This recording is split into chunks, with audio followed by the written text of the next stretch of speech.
얼마 전 포도를 먹다가 문득 이런 생각이 들었습니다. 포도의 진짜 색깔은 뭘까? 엉뚱한 생각이죠. 하지만 곰곰이 생각해보면 의문이 드는 내용입니다. 흔히 우리가 생각하는 포도는 보라색이죠. 그런데 우리는 포도의 알맹이를 먹습니다. 알맹이는 초록색입니다. 그쵸? 그렇다면은 포도의 진정한 색은 초록색이 아닐까요? 포도가 어떤 색이든 사실 뭐가 중요한가요? 포도는 맛있으면 그만입니다. 하지만 포도와 달리 우리의 신앙은 그렇지가 않죠. 남유다가 멸망하기 직전 활동한 예레미야 선지자는 백성들과 왕에게 하나님의 진노의 말씀을 전함과 동시에 회개할 것을 선포했습니다. 그러나 그런 그에게 돌아온 것은 비난과 핍박과 옥에 갇히는 결과였죠. 하지만 예레미야는 포기하지 않았습니다.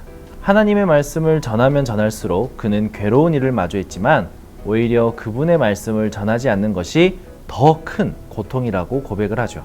내가 다시는 여호와를 선포하지 아니하며 그의 이름으로 말하지 아니하리라 하면 나의 마음이 불붙는 것 같아서 골수에 사무치니 답답하여 견딜 수 없나이다. 예레미야는 그 누구보다 자신의 조국과 백성들을 사랑했습니다. 그들이 회개하여 하나님의 진노 속에서 구원을 받아 심판을 피하길 간절히 바랬던 사람이었습니다. 하지만 말씀대로 예레미야의 조국 남유다는 바벨론 제국에 의해 멸망하고 맙니다. 바로 눈앞에서 자신의 나라와 민족이 멸망한 것을 본 예레미야는 비통에 잠겼습니다. 그 비통한 마음으로 노래한 것이 바로 예레미야 애가이죠. 하지만 그런 슬픔 속에서 자신의 조국을 심판한 하나님을 예레미야는 원망하지 않았습니다. 그는 하나님의 포도 껍질이 아닌 알맹이를 바라본 자였기 때문입니다. 그가 비록 근심하게 하시나 그의 풍부한 인자하심에 따라 긍휼히 여기실 것임이라. 주께서 인생으로 고생하게 하시며 근심하게 하심은 본심이 아니시로다. 예레미야는 하나님의 본심을 알았던 자였습니다. 하나님의 결말과 그분의 진짜 계획은 심판으로 끝나는 것이 아닌 회복으로 마무리되어진다는 것을 예레미야는 알고 있었던 것입니다.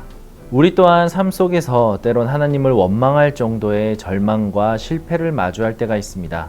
그럴 때마다 하나님을 붙잡고 있는 것이 무의미하게 느껴질 때가 있고 의심마저 들 때도 있죠. 어쩌면 세상이 말하는 말들과 가치들이 옳다고 생각될 때가 있을 것입니다.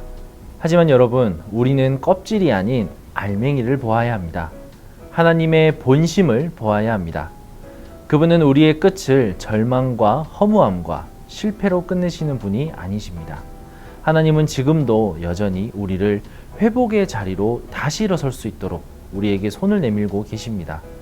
우리를 향한 하나님의 본심은 바로 이것입니다. 하나님이 그 아들을 세상에 보내신 것은 세상을 심판하려 하심이 아니요 그로 말미암아 세상이 구원을 받게 하려 하심이라. 하나님의 섭리와 계획이 의심이 들 때 껍질 속 알맹이를 살펴보시길 바랍니다.